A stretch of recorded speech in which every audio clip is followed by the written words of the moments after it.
All right. Hello, everyone. Happy New Year. I'm going to go ahead and get started with a brief introduction. Yate shike do shidane she ekrina sabiku yinishe tachitni nishle hoatlana bashishtin tohoglini dashache madishkini dashanele akotego dene atsane nishle. This is how I introduce myself as a Navajo woman. Good afternoon, my friends and relatives. My name is Corina Sabicu. I am Dene and Hamis Pueblo. I'm from the Red Running Into the Water clan, born for many Hogans. I am a senior research program coordinator under the Center for Health Equity and Community Engaged Research at Mayo Clinic, located in Rochester, Minnesota. I want to welcome you all to the Indigenous Health Topics speaker series as part of our center's Native American community outreach efforts to engage tribal health in Minnesota. We host this event, which is focused on inviting speakers who are local, regional, and national experts in health, education, and research. These presentations are focused on topics that have an impact on our Native American Alaska Native communities. All of our presentations are recorded and are posted on our internal and external websites.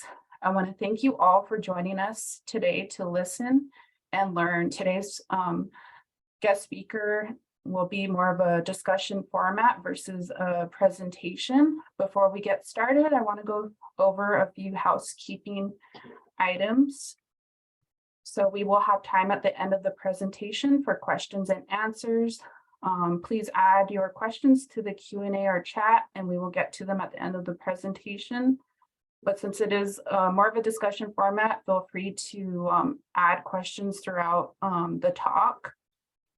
With that said, I would like to introduce our guest speaker, Jerry Dearly. His Lakota name is Sharpshooter Shutape. He's from the Oglala Sioux Tribe, Pine Ridge Indian Reservation. He has a 2-year degree in business education from Haskell Indian Junior College, a bachelor's in elementary education from the University of North Dakota, Grand Forks. He has 40 years of professional classroom teaching, 26 years with the St. Paul Public School District 625 in St. Paul, Minnesota, multicultural resource teacher of 17 years with St. Paul School's Indian Education Program. He wrote the text needed for Lakota, Dakota language, taught Lakota, American Indian history, and cultural teachings and singings. He's been married for 25 years to his wife, Lori, who raised their kids and is currently still raising 1 daughter and 3 sons. He's been retired for 7 years. He is still very involved in the community, emceeing powwows, lecturing, sharing at area high schools, and community programs. He also said, I'm 75 years of age with 26 years of sobriety. He lectures once a month at a treatment center in Jewel Fairbanks. He is enjoying a life of assisting people as he believes what goes around comes around. So I want to please welcome our guest speaker, Jerry.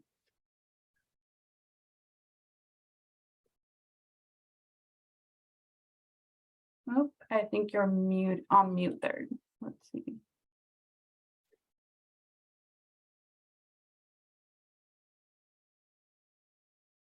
Can we unmute Jerry?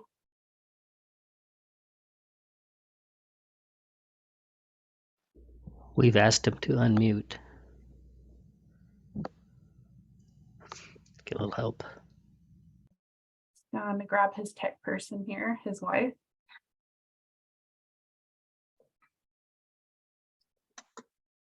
Okay, go ahead and talk. Hello? Thank you. We can hear you. Oh, it does unmute myself. So if I did that, I press a button, I might disappear. Oh, good afternoon, everybody out there.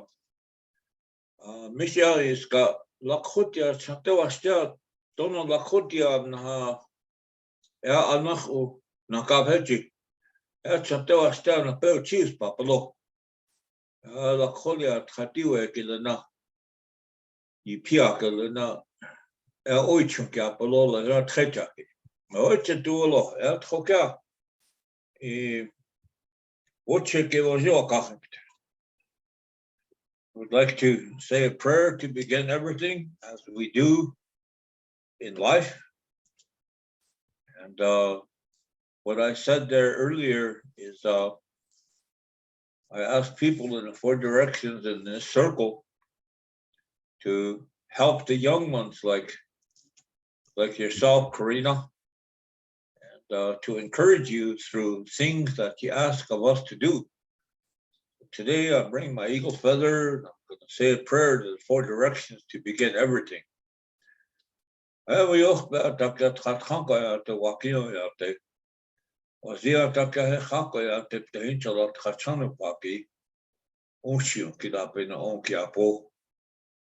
not had to sit this up a lot.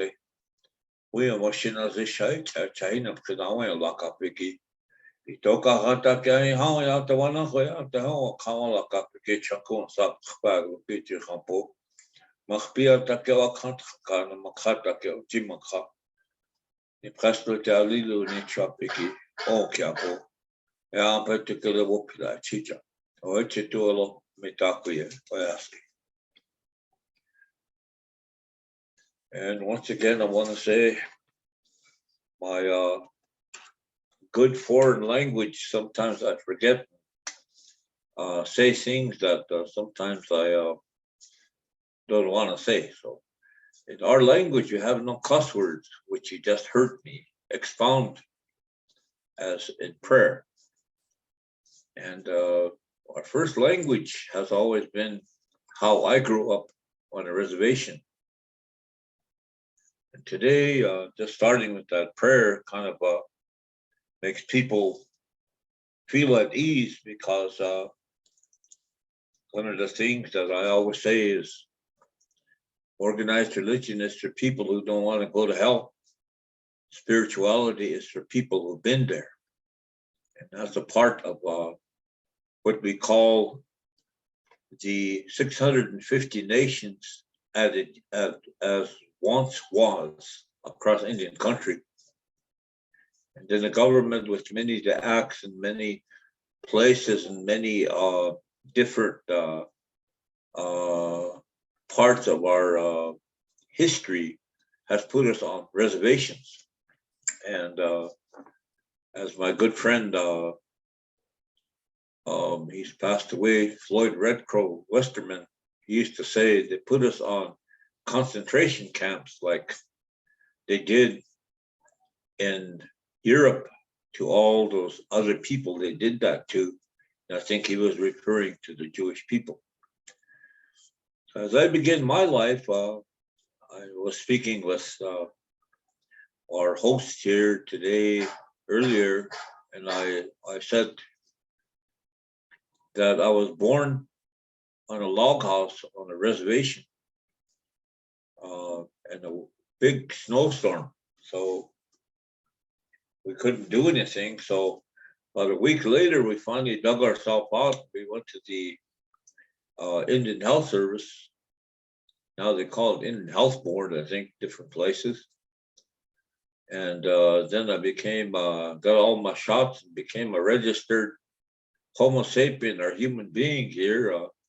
So actually I was around for a whole week, and then I finally got registered. This is kind of how the system of the reservation system is when there's law governed by the government of the United States of America back in those days.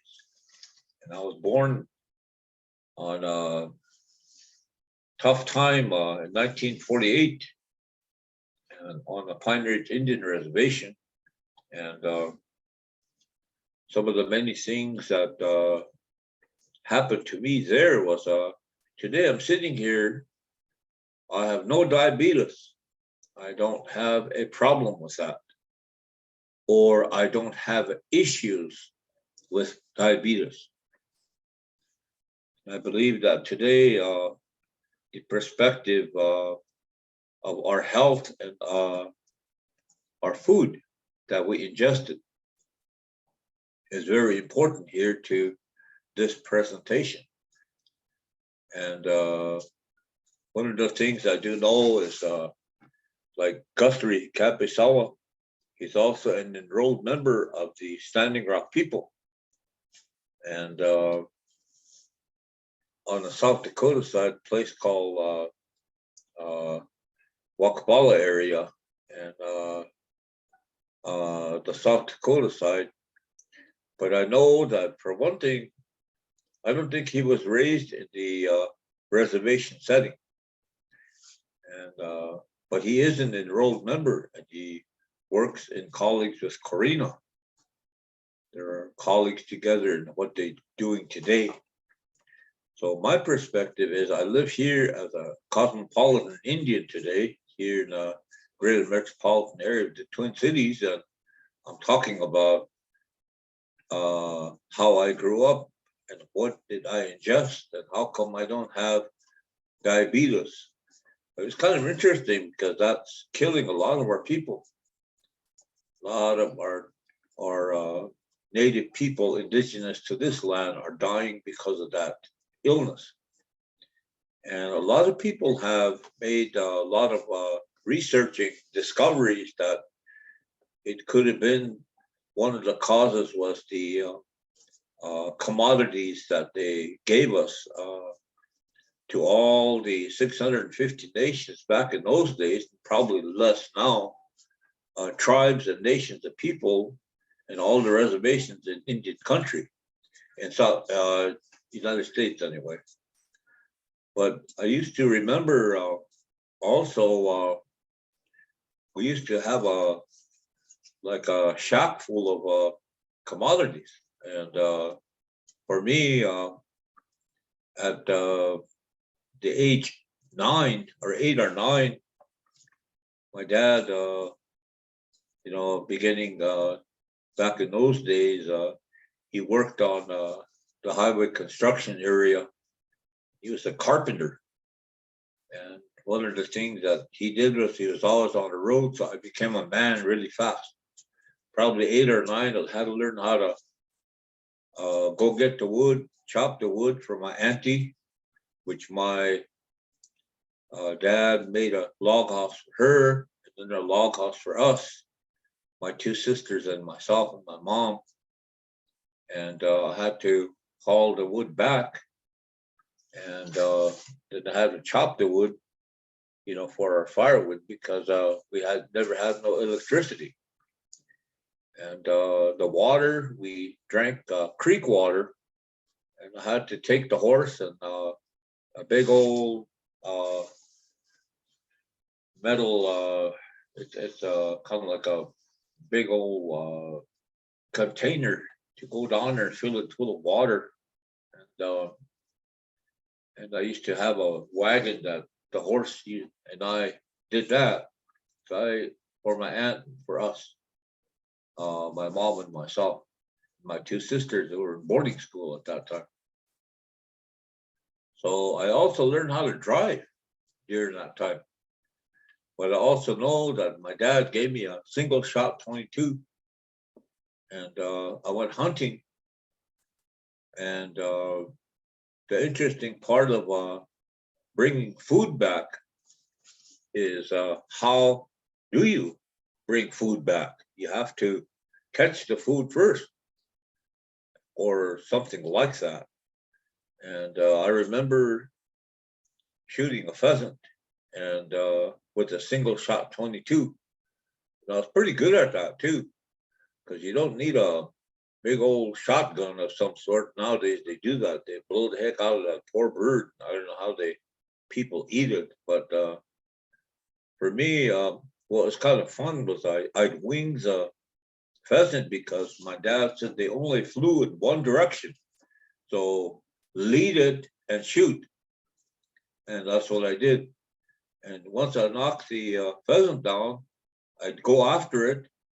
I've never had any dogs, never trained dogs like that, like to do today, make a sport out of it. My dad said, if you're not gonna eat that animal or the bird that you killed, don't kill anything, because they deserve to be here too. But they give themselves for us so that we can sustain and live. kind of interesting too, because I knocked a pheasant down and grew over trees. So I went on this side to get it. Here, he went on the other side. So I went on that side, and then he went on the other side.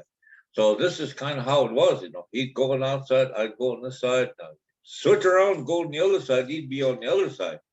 Pretty soon that pheasant died because of the lack of blood. So then I'd bring it home and give it to my mom, and she took care of the feathers. My dad used to do that. Strangely enough, I just never did do that. You know, I just brought that back. And then we had beaver. You know, my grandpa really liked that beaver tail, which was absolutely 100% fat, I believe. And they used to fry that for him. Things like that, you know. And we never had deer all the time, you know, because they were really a big animal to clean. But every once in a while we'd get a deer. And I didn't get it with 22, but my cousins would get one, and then they would share that meat with everybody. And then they had, like I said, different kind of meats like that we ate off the land. And then the commodities were the sustenance. They kind of came in there, and they had to utilize that. I don't think they gave us any menus of any sort. I never asked Mom that, but she knew how to make. We never had fry bread that much, but she sure knew how to make what they call pan bread. You know, they had these big old black skillets, and they used to make these big old thick pieces of bread they call pan bread. And Lakota way we call them gabubu bread. That's what they used to be called, like that. Kind of interesting. Some people came to visit, and they thought that was the way they were eating it. They asked for syrup and everything else, butter, and we gave it to them. I said, "What are you doing?" They thought they were really fat pancakes. So I'll let you know that was bread that they gave. They kind of she made, my mom always made 7, 8, 9. And then she covered it up with a cloth, tablecloth. And so when I came back, I just took a piece of it and put peanut butter, commodities. And she always had the jam that she made from the berries of currants and choke cherries and the different blueberries, for one. They were plentiful at that time. And used to always remember how they used to make all that jam for us at that time. And I remember my dad at one time, another part of living on the reservation is he said, "Come on." And I happened to be carrying all these cans, and I didn't know what I was carrying these cans for. But you don't never question your dad. He's going to teach me something, I guess. So I went way out there with him, and here there's a lightning struck this big old tree, and that tree went over. And where it went over, there's a big old hole in that big old tree, and just like that, he turned right around and he lit some something, and he lit one of those cans. And then when he lit those cans, one of the things that happened is it started to smoke. So he took that smoke, and I noticed that there's a lot of bees around. And so he went all the way around all that smoke, just like the sage. I'm burning it right now, just kind of like that. And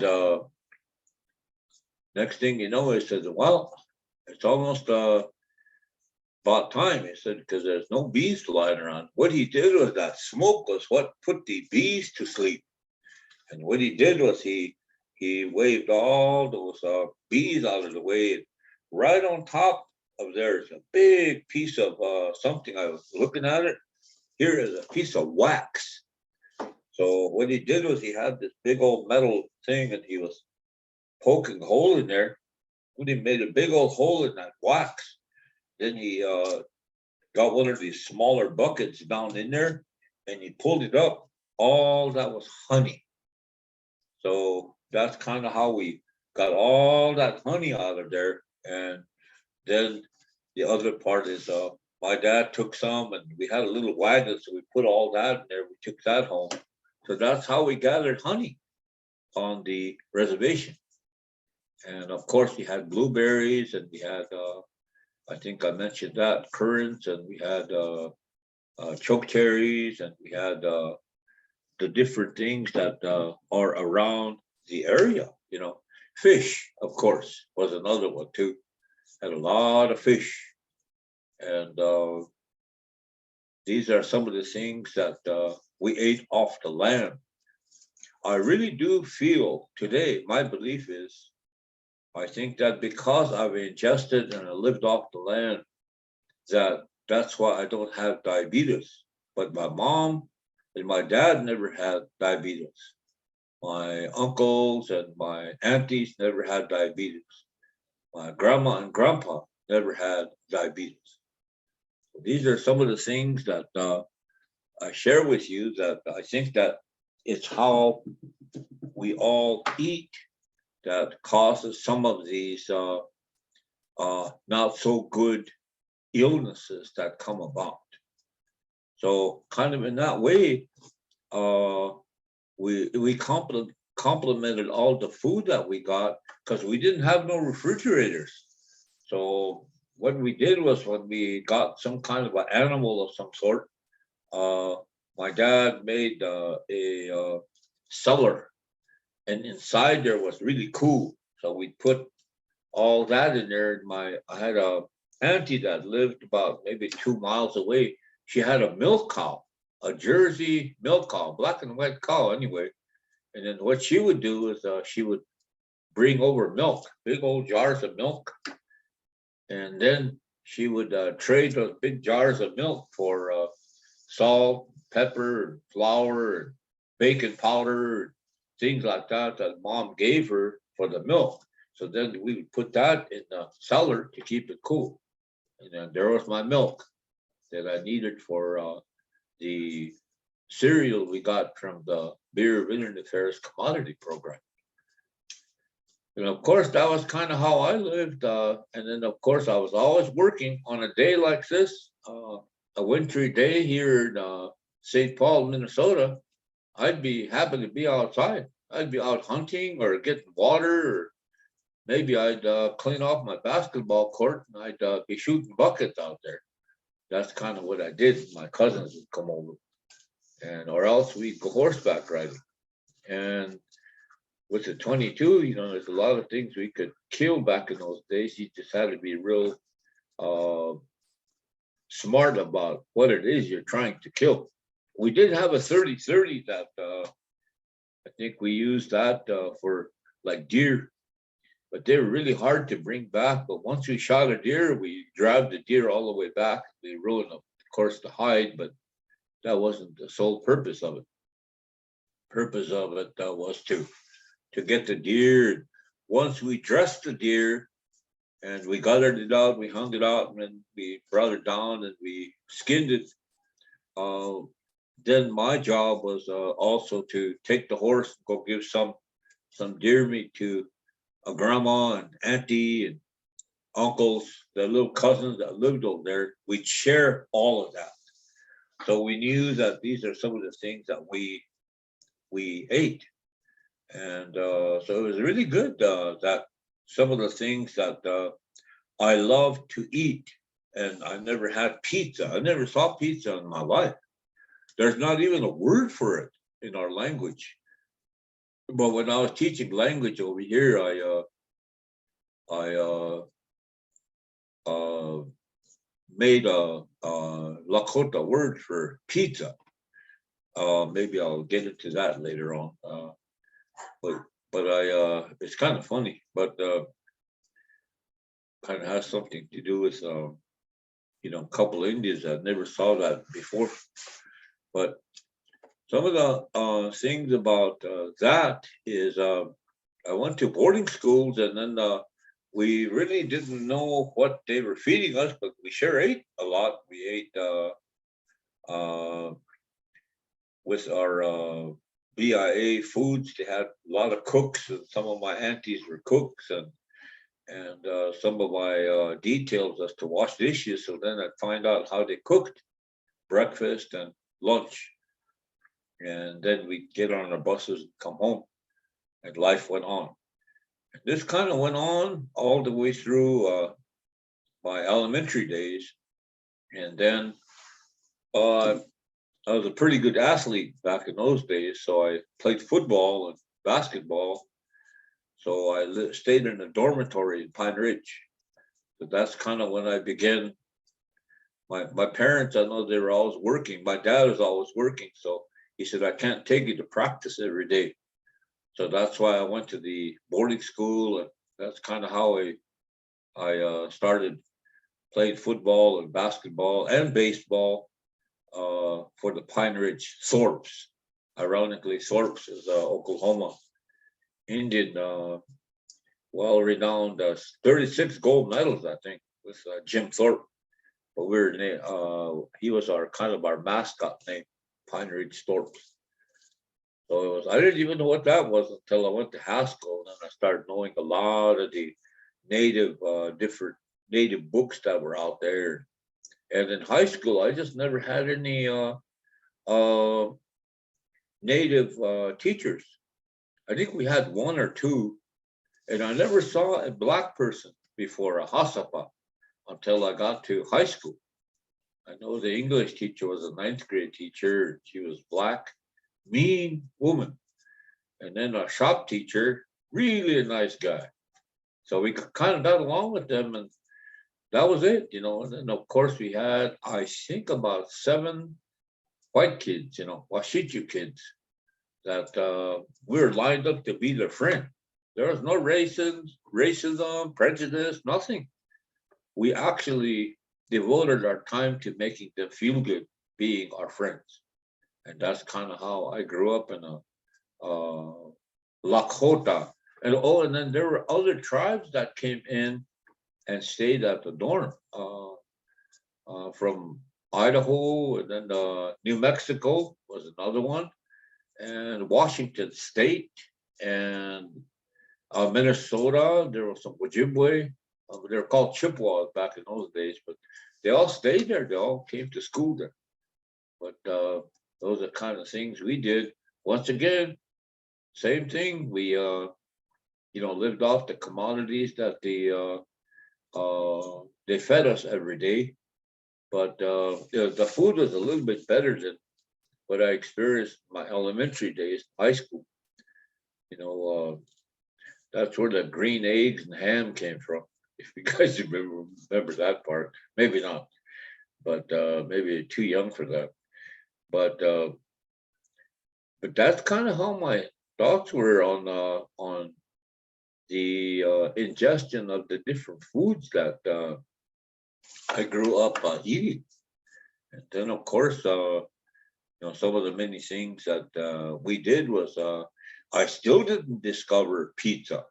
Nobody even knew what pizza was. But I remember somebody was talking about cooking some, so we went over to somebody's house and we had a good time, and it's the first time I had pizza. And so it was kind of like foods was not a big thing in our life, but then the commodities, I think, may have, as some people did researching, may be the demise of some of our many people that have diabetes, that you have to eat the way you're supposed to eat according to your doctors. So these are kind of things that today, they always tell me, you're an elder, so whenever I go to some dinner or some like we'd be in Rochester right now, and I think Gus, you probably remember elders first, but then I don't say nothing. Oh, we'll get you a plate. Usually people, when give you a plate, they give you all the food you don't want to eat. So you have to kind of put it aside and go up and get the food you do want to eat.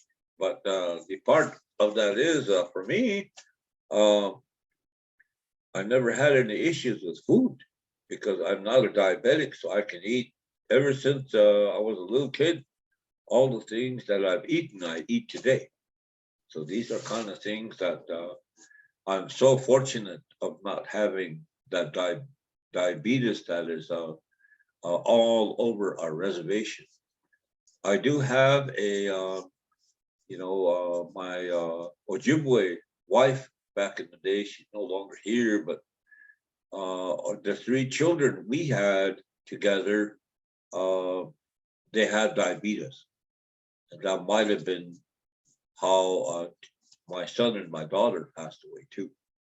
So these are kind of things that diabetes really messes up with everybody, and we lose our limbs, and a lot of people get skinnier than they are. A lot of people are overweight, that kind of stuff, but it's all due to, I believe it's hereditary, but of course I don't know. So Karina and Guthrie, you might have to correct me on that, but I don't know if it's hereditary or not. I kind of think it is. I have my suspicions, but like I have children now, they're all in school.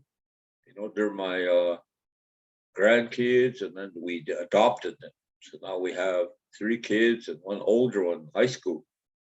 So they don't have diabetes either. And my current boyfriend here of 25 years, she doesn't have diabetes either.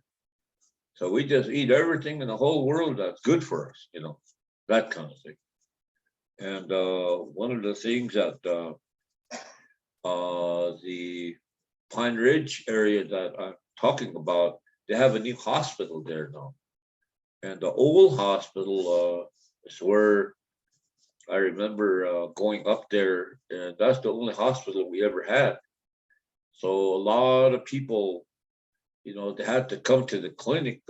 They were brought there by different buses, or they'd catch a ride on a school bus and actually make it over to their doctors where they had their appointments on the reservation. So it was kind of tough growing up. We had to catch a ride to just go see the doctor. Kind of reminds you of how George Washington was the first one that had wooden teeth. Kind of reminds you of my reservation, Holy cow. I don't think nobody ever heard of false teeth back in those days, So it's kind of interesting how a lot of the things today that everybody has, everything is for everything else. For this pain, you get to take a pill, or for this pain, you got to do this, do that, But one of the things that we do have today that I follow is ceremony. I went back in the back of the house, and back in the 80s. I wasn't living here, but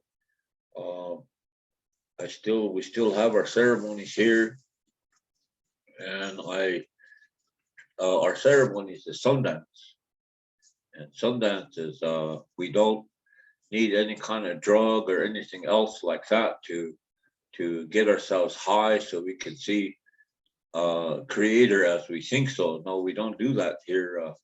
All of us is chemically free, and I think that's why when I decided to become a sun dancer, that's when my sobriety actually started. I didn't realize that I was part of the alcoholism. I needed to do something like go back to our old traditional ways. And there I found out so many different things through all my uncles and my friends who made their journey now. And like Leonard Crodog, well-known spiritual leader of the American Indian movement, I knew him very well. He's a ceremony guy. He helped a lot of people. Today, Jerome LeBeau in Pine Ridge. He lives up central part of the Pine Ridge. He helps everybody with his ceremonies. And what I'm saying is you don't go to school for that, but you go on top of a mountain and then you receive that vision or that help from the creator of all things, as he sends his helpers to help you. So these are the people that I know that are many, and I'm sure Guthrie and Karina know what it is I'm talking about, because they also have people that are medicine people in their tribes and their particular areas. And I do know that for me, I do a lot of things, like you just heard me say the prayer. That's kind of how I try to begin things. And I know my wife has choke cherries, and she has sweet grass for this particular area. I'm sure a lot of people don't know what this is, but this is really smells good. They call it. This is sweet grass that grows here in the state of Minnesota. Then my wife in the front, she put some of these out, and there they grew. So a lot of our friends, they come by, and they come and they braid from the ground, and they cut it, and then they have their braid of sweetgrass. And then another thing that we do is we have sage that we gather in South Dakota. And what did you tell me to expound about, Lori? What did you want me to say too? Our ceremonies, and you said don't forget. Eating puppy. No. I don't know. One of the things that I do know is I'm always kidding people about, different things, and one of the things that we do have as part of the animal system is those animals that we believe that they have their own world, and then the insect people come from the animal people, and the bird nations, they have their own people. And that's why I know that when organized religion came here, that was in 1492, many of our history began. As a teacher, I kind of studied all that. And one of the things that I do know is the creator of all things that we have back in those days of our people was a never-ending circle of life. It was always like this particular drum. It's kind of like that. It goes all the way around. And I believe that back in those days of growing up, my grandpa had a sweat lodge on his house. And I often kind of wondered what that was. And then I know when I was teaching, some of the many things that we had was on the reservation, we had chickens, and we had chickens produced eggs. And like I said, one of my aunties had a milk cow, and that's how we did the changing. And when you think about all the foods that we got, we never had Cub Foods, or never had Hy-Vee or anything like that. It's some of the things that we did provide for ourselves only. And then the screens on our houses too. My auntie used to take those screens off, and then she used to put them out there.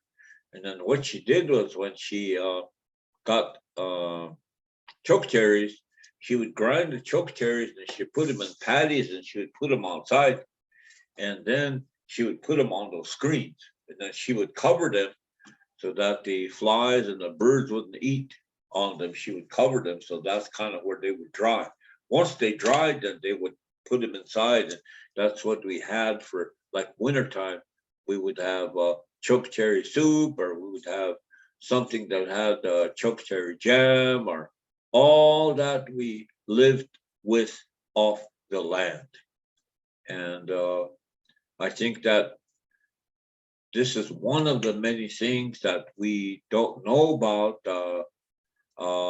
that I actually grew up in it, and with the different foods that are available on the land. Today, if I go back to my house where I grew up at, which I did a couple summers ago, I went back to Oglala and I went back to the house. Somebody else is living there. So I just went around that land was still ours. And I kind of went way in the back there where I used to. There's a beaver house back there, and things like that. I wanted to go see, and I wanted to go get some maybe some blueberries, maybe some currants, maybe some chokecherries, maybe some plums. You know what? When I got over there, nothing was there. It was all bare. Where it used to be the blueberries, nothing. All those trees are kind of withered. They almost died. And I remember last summer I went to ceremony and I told about that. And here they said, yeah, you don't live there anymore. So the creator of all things knows that he made all those things available. And now nobody lives there because you live over here. So he doesn't have those growing anymore. That's the currants and the blueberries and the chokecherries and the plums. And I guess I never really thought about that, until we have to live there. Then the creator of all things gives us those foods. So Karina and Gusty, I want to tell you something that, if we're to really look at the health-wise of our people on the reservations, or especially Native people that come to Mayo Clinic for help, and a lot of them are, I bet, diabetes oriented. Some of the things that we do eat today are still some of the things that we're not supposed to eat. But back in those days, being 74 years old today, I grew up back then according to the way I was supposed to grow up. And then my wife, she's 25 years, but she doesn't have any problems with eating the way she does, because I think that geographically we have to look at the foods that the Diné Navajo people eat, that the people in maybe Canada, they eat certain way.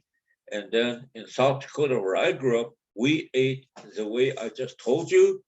And then in North Dakota, they ate a certain way in their geographic location. Wyoming, they eat a different way, the Arapaho people. And then the Blackfeet people of Montana, Northern Cheyenne, they all ate in a different way.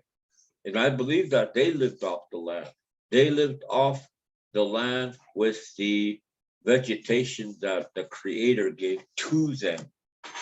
And this is kind of what I really think that today I'm telling you some truths about some things that I even surprised myself when I tell you about some of these foods that I ate, and I have eaten dog. I have eaten, I was telling my 16-year-old today, my dad once told me, try this. So I ate something. It's pretty good. Here, he said, that's squirrel. Oh, I said, it's kind of so we had some squirrel in a little pot. And then that dog was used for our ceremony. And I know that one time I came down here, I was drinking back in those days. And there was a couple of Ojibwe, Chippewa people here. And I said, who are you? Rabbit, let's see, what are you, a dog eater? They called me a dog eater. I don't know where they called me that. So then I looked at them and said, well, you're a rabbit choker. And the fight was on. Little did we know that, I was actually a dog eater in a ceremonial way. And then the Ojibwe people, the Chippewa people, they're actually rabbit chokers because Anishinaabe, because they used to have a box or some kind of a trap then that rabbit would get there, and then they would pull that thing, and then that kind of go in there, and then they would stick their hands in there, and they would choke the rabbit. So that's kind of how they were called, rabbit chokers.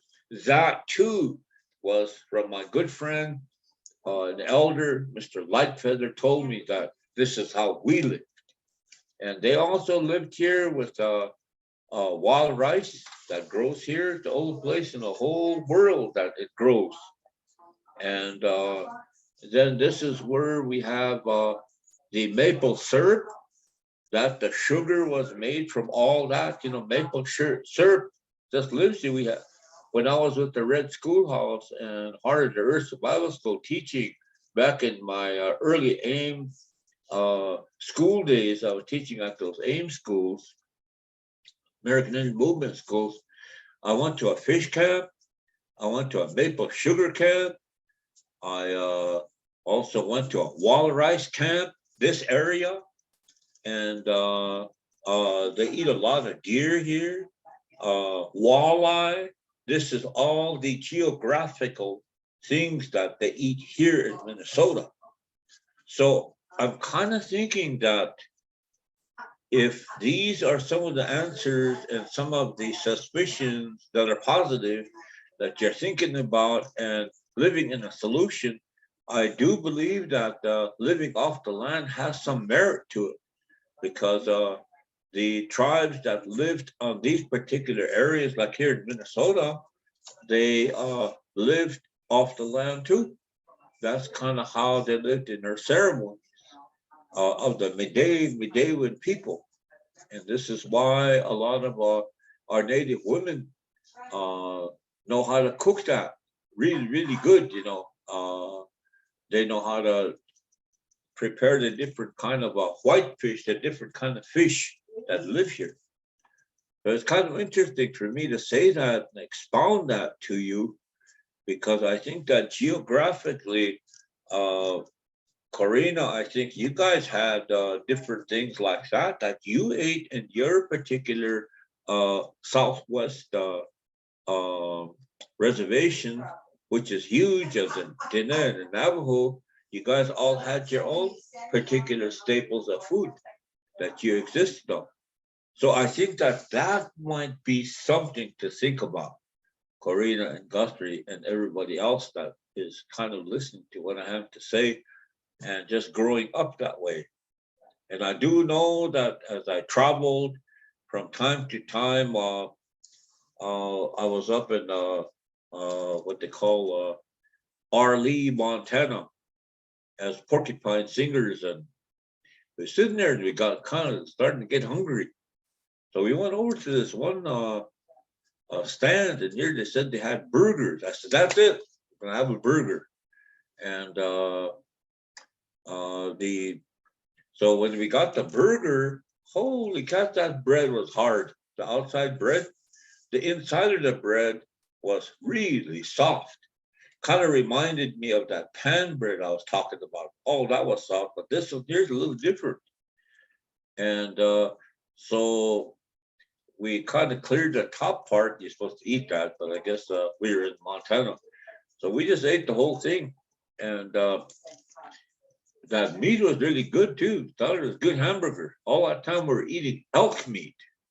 So when you think about the people there, probably Nez Perce, maybe Yakima, maybe the different tribes up there, they had their particular foods too that they ate. And I think that was very healthy for them. And somehow along the way, we got the government's commodities that kind of was a supplement to the foods that we did eat. So I'm not too sure what kind of research I was reading that one time. I think I was actually somewhere where somebody was talking about that. That's where I kind of learned a little bit about, the commodities. And I have a friend that lives in Yankton Sioux, and he's a commodity foods manager. And he goes to these workshops, and what they're doing is they still give commodities to reservations, but what they do is they have now have a more balanced diet to the commodities that they give to all the reservations. There is a major commodity program still in existence, and that's with the Bureau of Indian Affairs, or the BIE. I think they called them that now. I didn't know that was a part of it, but I heard somebody say that BIE instead of Bureau of Indian Affairs, BIA, which I grew up in. So the commodities, I think, is kind of what was a supplement to all the way that we used to eat. And that's kind of how I just wanted to let you know, as far as the health goes, when, say, for instance, nowadays they have spas and they have places for you to run, and, they have gyms to play basketball and all that. Back on the reservation, man, we had horseback, we could run, we could do anything we wanted. We had a lot of exercising as far as health. We never called it exercising, it's just a way of life. We worked with horses, we worked with different things on the reservation. And when you live it here in the city, it's kind of interesting that I really enjoy life here in the city. And I enjoy some of the many, I don't even follow a menu, but I'm a pretty good cook. My wife and I cook for our young ones anyway. So these are kind of things that I just like to share with you. And I'm sure Guthrie eats a steak probably every day, 3 times a day maybe. And Karina probably eats, a little bit of mutton now and then, that's probably how it goes there in Rochester. So that's kind of what I got on the health and food part. And you guys heard everything that I said? Yes, we did. Thank you so much, Jerry. We always learn so much from your talks and sharing your stories. It was really good to hear how you grew up and living off your land and having pretty much free roam to exercise, like you said, with on the reservation, very similar to being back on my res, back on the Navajo Nation. So it kind of takes me back to that. I don't get to enjoy mutton here in Rochester, but when I go back home, I do get to to have a little bit of that.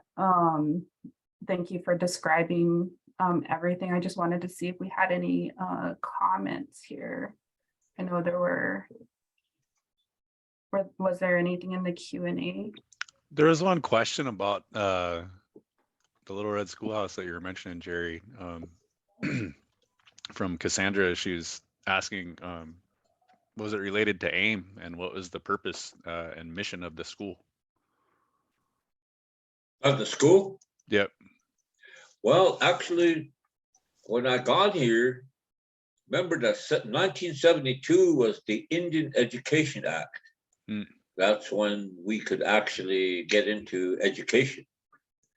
And when I came out of grad school, it was in 75, and after that, I came over here.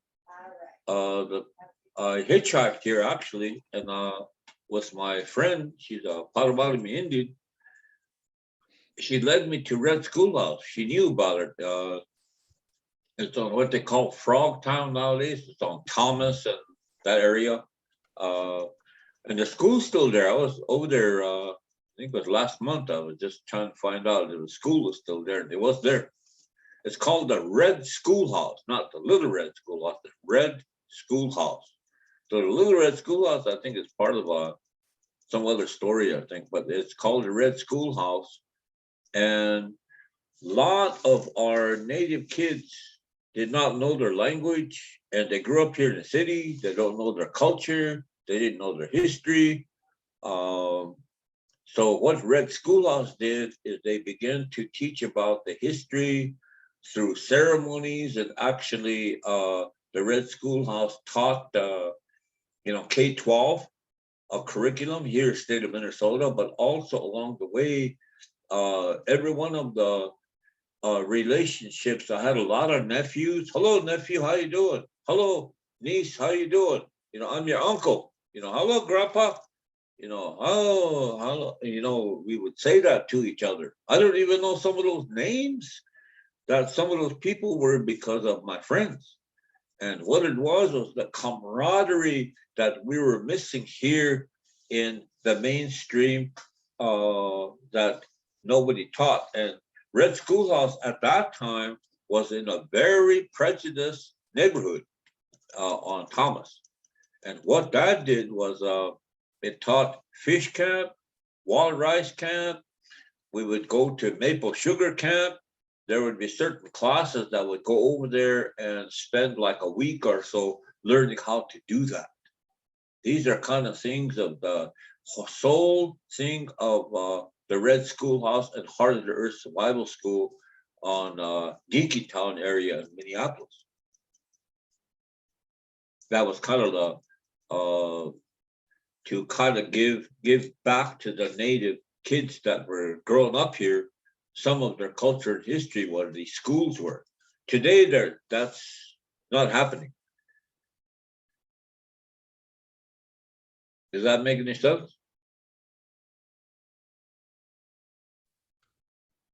Yes, so it does. Thank you for answering that question. We have another question in our Q&A, but I also want to just mention a few of the comments, people saying thank you for sharing your knowledge. Thank you, Jerry. This was amazingly awesome. Thanks, Jerry and beautiful wife. Thank you for sharing your stories with us. So a lot of people just giving thanks, appreciating you coming here today. I wanted to go back to the question. So did the diet change from the time nations lived on their original lands to when they were displaced to new lands, aside from changes due to commodities? Oh, you know what? I think probably on a reservation was, if you're talking about the diet or the way of life and the food that they're ingesting there, that's what the diet thing, I think why I'm getting that. I think that all that was there, and then you moved over to like maybe the city, then you had to eat city food. But then you also knew how to remember and how these foods were prepared on the reservation. So when in your move, you brought this with you.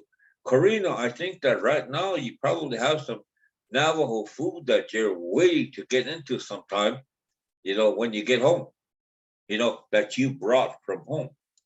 But I think being from like South Dakota and I moved to Minnesota, I remember like fry bread doesn't come from us. And fry bread is kind of really delicious, but it's made of a lot of grease. And I know it's not a native thing. I do believe that it's somebody was telling me that it could be a French pastry kind of thing.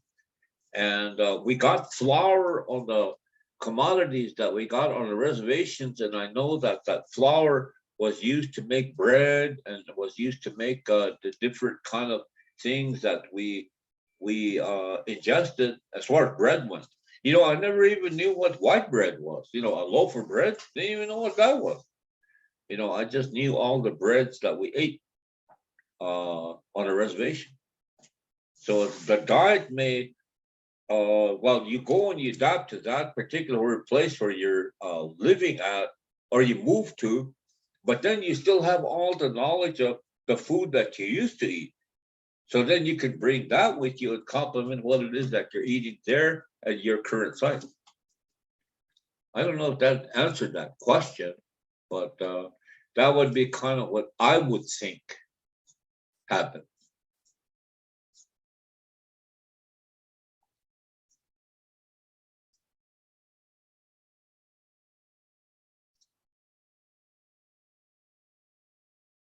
Oh, there we go.